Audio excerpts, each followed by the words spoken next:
Para todos que nos assistem, uma boa noite, até porque já está de noite.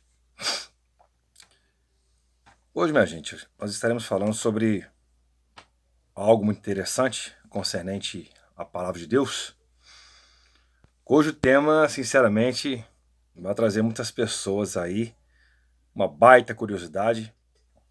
É algo que eu preparei com muito carinho para vocês, inscritos e amigos, e que vai deixar muita gente com a pulga atrás da orelha, principalmente pessoas do segmento, islâmico e judaico, não é?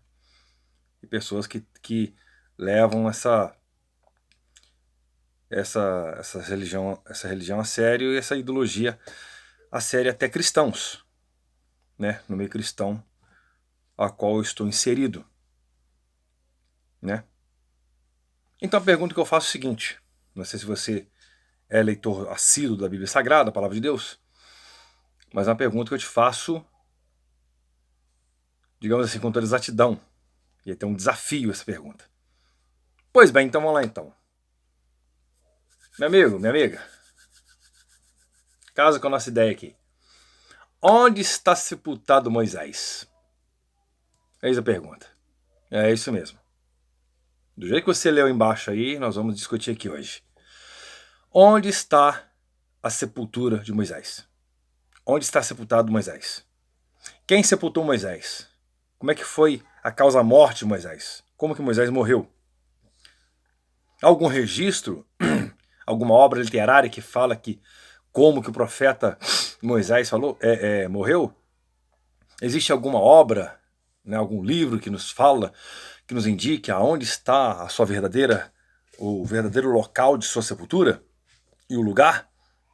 Qual foi a causa mortis, de como ele morreu? Quantos anos ele tinha? Se ele morreu, com a saúde bem debilitada ou se ele morreu forte, com vigor? Hoje nós estaremos vendo isso aqui e será muito interessante, mas eu volto a perguntar: onde Moisés, onde o profeta, onde o legislador de Israel, primeiro e grande legislador de Israel e profeta, como a Bíblia Sagrada nos traz, aonde, olha bem nos meus olhinhos aqui, aonde que está a sepultura de Moisés, aonde Moisés foi sepultado? E aí? Juscelino, eu fiquei sabendo que Deus sepultou Moisés, ou Moisés caiu morto e desceu o ribanceiro. Não tem nada disso. A Bíblia Sagrada nos fala, a nossa Bíblia Sagrada, a Palavra de Deus, nos fala no livro de Deuteronômio, capítulo 34, do versículo 1 ao 12, justamente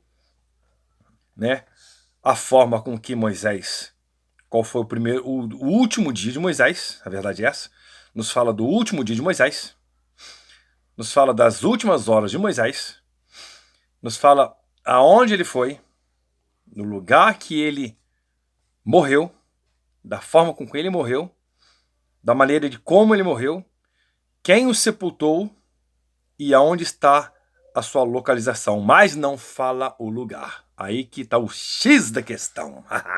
Aí está o X da questão. A Bíblia fala do seu último dia. Aqui, tá aqui, ó. Deuteronômio 34. Você pode abrir sua Bíblia aí, se estiver com sua Bíblia aí, meu filho. Ou minha filha. Aí, ó. Deuteronômio 34, capítulo 34, do versículo 1 ao 12. A Bíblia Sagrada nos fala do último dia de Moisés, das últimas horas, dos últimos instantes, da maneira como ele morreu. Tá entendendo a situação? Tudo isso aí. Fala da localização exata da onde ele morreu, mas não fala o lugar que ele foi sepultado. Véi, que doideira, Juscelino, que é isso? Mas é pura verdade. Pura verdade. E por que Deus fez isso? Daqui a pouco a gente vai estar vendo também. Para quem não sabe, para quem está chegando agora no nosso canal, eu lhe peço, por favor, se você gosta desse conteúdo aqui, se você gosta desse tipo de história, se você gosta desse tipo de conteúdo, se você ama a palavra de Deus, se você ama a palavra do Altíssimo, se você gosta das palavras da Bíblia Sagrada, se você se sente bem, se você gosta de sentir a presença de Deus, se você ama as escrituras sagradas, se você gosta, né, de tudo aquilo que foi redigido pelos profetas, pelos apóstolos de Jesus Cristo, pelos profetas, pelos reis, pelos escribas, pelos copistas, se você ama a palavra de Deus, então eu lhe peço, se inscreva então em nosso canal e ative o sininho das notificações, para que então você seja cada dia mais e mais abençoado com essas palavras, porque aqui, minha gente, sempre vai ter novidade aqui, sempre vai ter um tema aqui desafiador, tá? Que vai dar um nó no cérebro de muita gente aí, porque justamente eu falo aqui, ó, Deuteronômio, livro de Deuteronômio, sei lá onde fica esse livro da Bíblia Sagrada, é o quinto livro da Torá, ou seja, o quinto livro do Pentateuco, entendeu? Da nossa Bíblia Sagrada. É o quinto livro do Pentateuco, que tem Gênesis, Êxodo, Levítico, Número e Deuteronômio. Então, estou falando aqui de Deuteronômio, capítulo 34, no 34º capítulo, do versículo 1 ao 12, nos fala direitinho de como que foram as últimas horas de Moisés, o último dia de Moisés, de como ele morreu, pananã. Então, vamos deixar de enrolação e vamos começar aqui, vamos botar para torar, como diz os baianos aí, se tiver algum baiano aí, que Deus te abençoe, né? Em nome de Jesus Cristo, oxente bichinho, que Deus te abençoe em nome de Jesus Cristo, eu amo esse povo. Deus possa abençoar a sua vida aí, meu irmão, minha irmã, em nome de Jesus Cristo. Então, olha só, Deuteronômio capítulo 34, versículo 1 ao 12, nos fala como que foi justamente o último dia de Moisés. A Bíblia nos fala que Moisés não perdeu o seu vigor, então era um homem ainda forte, ele tinha 120 anos, acredite se quiser, eu duvido, o problema é seu, meu filho, você escreve embaixo aí, se você tiver... Se você leu alguma outra obra literária sobre isso aí, escreve embaixo aí. Ah, eu li, se ali no Alcorão, ou eu li em alguma tradição rabínica, ou eu li algum outro livro, ou algum historiador trouxe para mim, ou meu pai historiador, meu tio, não importa, entendeu? Escreva para nós aí, deixa nos comentários aí se você quer criticar essa palavra, se tem algo para acrescentar ou criticar, fica à vontade, entendeu? Porque eu costumo dizer que esse canal não é meu, esse canal é nosso. Isso aqui é benção para vos abençoar. Então Moisés tinha, como diz a Bíblia Sagrada, tinha 120 anos. A Bíblia Sagrada nos fala que ele não perdeu a sua visão ainda continuou firme, o seu foco de visão ficou firme ainda, ele não perdeu a visão, suas vistas não escureceram, ele não tinha glaucoma, ele não tinha nenhum tipo de distorção, nem miopia, nem nada. Ele foi um homem que ele tinha suas vistas, mesmo com 120 anos de idade, gente. Ele tinha suas vistas bem perfeitas, ele tinha todo o vigor como se fosse de um homem, de um homem de 40 anos, de 50 anos. Então ele não tinha doença nenhuma, até porque ele convivia com Deus, ele andava com Deus. E ele, para liderar um povo que tinha mais de 3 milhões de pessoas no deserto, tinha que ter disposição, tinha que ter força, tinha que ter coragem, ousadia para liderar esse povo. E a Bíblia Sagrada nos fala ainda que na época dele, ele era o homem mais manso da terra. Então, esse foi o último dia de Moisés e as últimas horas de Moisés. Ele subiu firme e forte, marchando o cume do Monte Pisga, lá no monte de Moabe, entendeu? Onde ele viu a terra prometida, mas não pôde passar daquele lugar, porque Deus tinha proibido ele, porque naquele caso de antes, vocês lembram muito bem, naquele caso de antes, na rocha Meribá, Deus manda que Moisés falasse com a rocha. Moisés perdeu a cabeça, um momento de ira, de fúria contra aquele povo ali, que o povo também está pirando a cabeção com ele já 1000 léguas. Ele pegou um cajado, deu duas cajadadas na rocha, e era para ele ter falado com a rocha, e ele deu 2 cajadadas na rocha. O que me acontece? Deus, então, por essa falta de fé dele, entendeu? Por essa desobediência dele, Deus o proibiu de ir atravessar toda a planície de Moabe, toda a planície do Vale de Moabe ali, e entrar em Canaã. Deus o proibiu, então. Ele orou ali algumas vezes, mas Deus falou, basta, não fala mais nisso, tá entendendo? E foi passando o seu tempo, Deus mostrou aquela terra para ele, e ele não pôde atravessar aquela terra. Tem pessoas, eu não quero discordar, mas há pessoas, eu já vi ter pessoas do meu lado, da minha frente, né, dizendo que não é bem assim, porque não foi por causa disso que Deus proibiu ele, né, de entrar na terra de Canaã. Ô gente, tá na Bíblia. Moisés deu 2 pancadas fortes na rocha, a rocha deu água, a rocha Meribá, que apontava para Cristo, eu dei 2 pancadas na rocha, a rocha saiu água, tudo bem, o povo bebeu, o povo deu água aos seus animais, às suas crianças, lavou o rosto, escovou o dente, tomou banho, deu água aos seus camelos, seus jumentos, suas ovelhas, deu seus bois, todo açougado, o povo bebeu, aquele populacho que estava no meio deles, aquelas outras nações que estavam no meio deles, que foram salvas também lá da escravidão do Egito, que se não me engano era mais de 70 nações que estavam juntos com o povo hebreu, também vieram junto deles, beberam das águas, mas não era para Moisés ter batido na rocha, era para Moisés ter falado com a rocha, e foi por isso que Deus então proibiu ele de entrar na terra prometida. Quando Moisés subiu lá em cima no monte Nebo, na planície de Moabe, Deus deu-lhe essa chance de ver a terra com os olhos, mas ele não pôde adentrar a terra. Então o que acontece? Moisés subiu as planícies de Moabe ao monte Nebo, ao cume de Pisga, que está de frente a Jericó. Agora você imagina só um homem velho de 120 anos subindo ao cume do monte Pisga, ao monte Nebo, que está de frente de Jericó. Quem já foi em Israel, quem já foi para aquela debandagem ali do Oriente Médio, ele sabe muito bem que ali tem, né, montes enormes, né, e tem uma geografia bem acidentada, cheia de pedras, né, pedras que estão loucas para rolarem junto com você, se você, né, não tiver com seus pés firmes no chão mesmo, e ali é um lugar terrível de andar, e naquela época não era diferente. Imagina só que doideira. E Moisés, forte, com 120 anos, como diz a Bíblia Sagrada, deu com seus olhos que não tinham escurecido pelo tempo, porque a verdade é essa, o tempo é cruel, até com a nossa saúde, mas Moisés não teve esse prejuízo todo. Deus ainda conservou ele em vida, em saúde, em disposição, em graça, formosura e força, e com 120 anos ele subiu ali e ele acabou falecendo. Então Deus o recolheu ali, e o que me acontece? Deus então sepultou ele no vale na terra de Moabe. E Moisés tinha 120 anos quando morreu e não se tinha escurecido os olhos e nem perdido o vigor. Quando Moisés morreu, o que me acontece? A Bíblia Sagrada nos fala que Deus então desce lá dos céus, sepulta Moisés no vale de Moabe, na terra de Moabe, num vale na terra de Moabe, entendeu? Que ainda está debaixo das planícies do Monte Nebo, do cume Pisga, que está de frente de Jericó. Tem muitas pessoas, muitos arqueólogos, muitos historiadores, né, e muitos pesquisadores que fazem isso aqui, ó, até hoje. Eu já vi até documentários, né, na televisão de pessoas que tentam, né, largamente tentam, fazem grandes aventuras, né, em busca dessa odisseia, né, de querer encontrar a sepultura de Moisés. Eu vos digo, gente, que pela Bíblia Sagrada, uma coisinha, vocês nunca vão encontrar onde está a sepultura de Moisés. A Bíblia Sagrada fala o local exato da sepultura de Moisés, o local exato onde Deus sepultou ele, mas não fala o lugar. Fala do local, mas não fala o lugar. Você me entende? É tanto que Satanás perde a cabeça, quando está escrito lá na carta de Judas, de São Judas, no capítulo 1, versículo 9, quando Satanás discute com o arcanjo Miguel a respeito do corpo de Moisés. Aí que o arcanjo Miguel fala com ele: o Senhor te repreenda. O arcanjo Miguel sobe e Satanás fica doido. Eu imagino que Satanás andou perfurando aquele monte, gente, aquele vale de canta a canta e não achou nada. Por quê? Porque o que Deus faz, ele faz perfeito. Está no livro do profeta Isaías. Tudo que Deus faz, ele faz perfeito. Isso não é lindo, não é?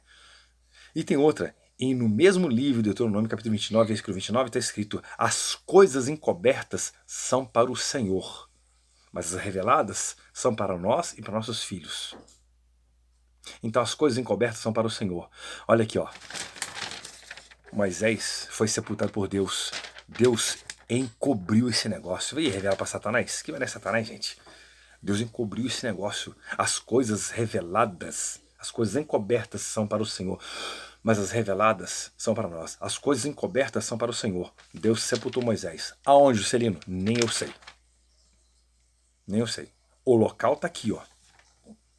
Nas planícies de Moabe, o Monte Nebo, no cume de Pisga, que estava de frente de Jericó, em tal de Bet-peor, da época, uma cidade bem antiga. E Deus sepultou ele num vale na terra de Moabe. Gente, o vale de Moabe é gigantesco, é enorme de gigantesco, de grande. E Deus sepultou ali. Mas tudo que Deus faz é perfeito. E nunca que diabo nenhum, nunca que os demônios, nunca que Satanás vai entender os propósitos de Deus. Jamais. Foi aquilo que Jesus disse, sabe onde? Lá na cara de Pedro, quando Pedro, em um minuto, Pedro exalta Jesus. E no outro minuto, Pedro fala com Jesus: Senhor, não deixe que isso aconteça com o Senhor, não. Você vai ser crucificado, você vai ser, né, maltratado pelos malfeitores, você vai ser morto, né? Não deixe que isso nunca aconteça com o Senhor, não. Aí que Jesus diz para ele, aparta de mim, Satanás, porque você não compreende as coisas de Deus. O diabo não compreende as coisas de Deus. Então, as coisas encobertas são para o Senhor, mas as reveladas são para nós e nossos filhos. O que eu aprendo com isso aqui? Eu aprendo e muito, várias lições com isso, várias. Tudo que Deus faz é perfeito. Tudo. Tudo que Deus faz é perfeito. Se não chegou a sua vez, se não chegou a hora, é porque Deus está caprichando na sua bênção. É que Deus está caprichando na sua vitória. Eu creio nisso, gente. É tantas tribulações, tantas lutas que a gente passa, mas Deus, eu creio nesse propósito, eu creio nessa bênção. Deus está caprichando a nossa bênção. Deus está caprichando a nossa vitória. É por isso que às vezes nós achamos que está demorando demais. É porque Deus está fazendo coisas novas e coisas lindas. Tá entendendo a situação? O processo de você elaborar uma coisa aqui na Terra aqui não é demorado. Uma casa para ser edificada aqui não é demorada. Um prédio para ser edificado aqui, para deixá-lo prontinho para as pessoas morarem, ficarem felizes da vida por todas as suas longas vidas, ou até quando Deus permitir, não é um processo demorado? A construção de um carro, o plantio de uma planta para nascer, para dar de comer para nossos filhos, para nós, para nossas esposas, não é demorado? A mesma coisa, Deus faz a mesma coisa também. Todo o processo é demorado, mas quando chega o resultado, meu filho, quando chega o resultado, minha filha, é bênção para assumir de vista. Então, o que Deus faz? Deus faz com que Moisés morra. Moisés morre de morte natural. Celino, Moisés caiu e bateu a cabeça? Não, Moisés morre de morte natural. Mas como você sabe disso, Celino? Simples, porque a Bíblia não fala o tipo de morte com que ele morreu. Então se estava. Então, logicamente, eu suponho e eu julgo assim já de cara. Se a Bíblia não fala da causa-morte de Moisés, então eu posso julgar simplesmente a morte de Moisés foi uma morte natural. Igual a morte do apóstolo João, quando ele saiu da ilha de Patmos, onde estava exilado, e morreu lá em Éfeso. Causa-mortes, qual foi a causa-mortes? Foi morte natural. Entendeu? Pode ser uma falência múltipla de órgãos, como uma das minhas avós morreram. Teve falência múltipla de órgãos, né? Foi morte súbita. Tá aqui agora, de repente fecha o olho e cai. Pronto, morte súbita. Não sentiu nem morrer, não deu tempo nem de ter dor para morrer. Então, em outras palavras, é isso que Deus faz, foi isso que Deus fez, entendeu? O lugar onde Moisés morreu e foi sepultado, ninguém sabe o lugar até hoje. Não adianta pesquisadores ir lá, não adianta cientistas ir lá, não adianta historiadores, arqueólogos tentarem, porque nem Satanás conseguiu, imagina toda essa gente então, entendeu? Então, em outras palavras, a Bíblia nos dá a diretriz, a Bíblia nos dá a palavra certa. Tudo isso é para quê, minha gente? O que deixou escrito, esses escritos aqui é para quê? Para que nós tememos a Deus. É para que nós cumpramos todas as observâncias, todos os mandamentos do Senhor. E um dos principais mandamentos que Deus fala para nós cumprirmos, já para terminar esse vídeo, é simples. São dois. Amarás o Senhor teu Deus com toda a sua força, de todo o seu entendimento e de todo o seu coração. E o segundo é semelhante a esse: e amarás o teu próximo como a ti mesmo. Fazendo isso, você está cumprindo, sabe o quê? O ID de Jesus. Fazendo isso, você está agradando a Deus. Fazendo isso e cumprindo isso, você está fazendo grandes coisas para Deus. Fazendo isso, você está demonstrando o seu amor para o Senhor, demonstrando o seu amor para o Senhor Jesus Cristo, e você não está fazendo igual aquele sujeito que edificou a sua casa na areia. Porque o sujeito, quando Jesus disse que teve um sujeito, que aquele que ouve as palavras de Jesus e não as pratica, compará-lo-ei com o homem que edificou sua casa na areia. Correram rios, sopravam os ventos, combateram com aquela casa e foi grande sua queda. Mas aquele homem que ouve as palavras de Jesus, entendeu? Que ouve as palavras dessa profecia, que ouve as palavras da Bíblia Sagrada e as pratica, Jesus fala: compará-lo-ei com o homem que construiu sua casa na rocha. E aí, correram os rios, assopraram os ventos, combateram com aquela casa, e não houve queda nenhuma, que aquela casa se manteve firme. Porque ela estava, solidificada. Suas raízes estavam entranhadas. Suas raízes estavam solidificadas na rocha, que é Jesus Cristo. Então você fica com essa palavra. Juscelino, então onde Moisés foi sepultado? Justamente lá no vale de Moabe, nas planícies de Moabe, no Monte Nebo, ao cume de Pisga, que está de frente de Jericó, ou Bet-peor, como diz a palavra de Deus, uma cidade que não existe mais lá em Israel. Moisés tinha seus 120 anos, tinha uma saúde perfeita, né? Mas chegou o tempo da colheita dele, e Josué, para quem não sabe, Josué, que foi, né, o seu sucessor ficou no lugar dele e teve uma baita responsabilidade, e foi Josué, que foi o homem que acabou de levar os israelitas para Canaã, junto com ele, Caleb, que foram os únicos 2 pessoas daquela geração antiga que entraram para Canaã, a Canaã prometida, porque toda aquela geração da idade deles tinha sido sepultada no deserto. Prevaricaram, gente, contra Deus durante 10 vezes, irritaram Deus, murmuraram contra Deus, murmuraram contra Moisés, murmuraram contra Arão, murmuraram contra Miriam, murmuraram contra Josué, contra Ur. Tá entendendo a situação? E Deus não se agradou disso. Então Deus possa abençoar a sua vida em nome de Jesus Cristo. Mais uma vez eu lhe peço, se você gostou desse conteúdo, né, se inscreva no canal, ative o sininho das notificações, para que você seja abençoado em nome de Jesus Cristo. E, gente, aqui tem coisa boa, tá? Aqui tem muita palavra de Deus, aqui tem ensino, aqui tem coisa boa, que dá para meditar, que dá para você abrir a Bíblia Sagrada, e você aqui tem, né, total liberdade para comentar aqui e para compartilhar esses vídeos. Compartilhe esses vídeos com quem precisa, com um amigo seu, com a sua avó, com o seu avô, com o seu tio, com sua tia, com um pastor amigo, ou com alguma igreja que você quiser, né, divulgar, ou com algum parente seu que seja em outro país, outro estado. Fique à vontade. Que Deus possa abençoar a sua vida em nome de Jesus Cristo e fique na paz de Jesus. Amém? Valeu!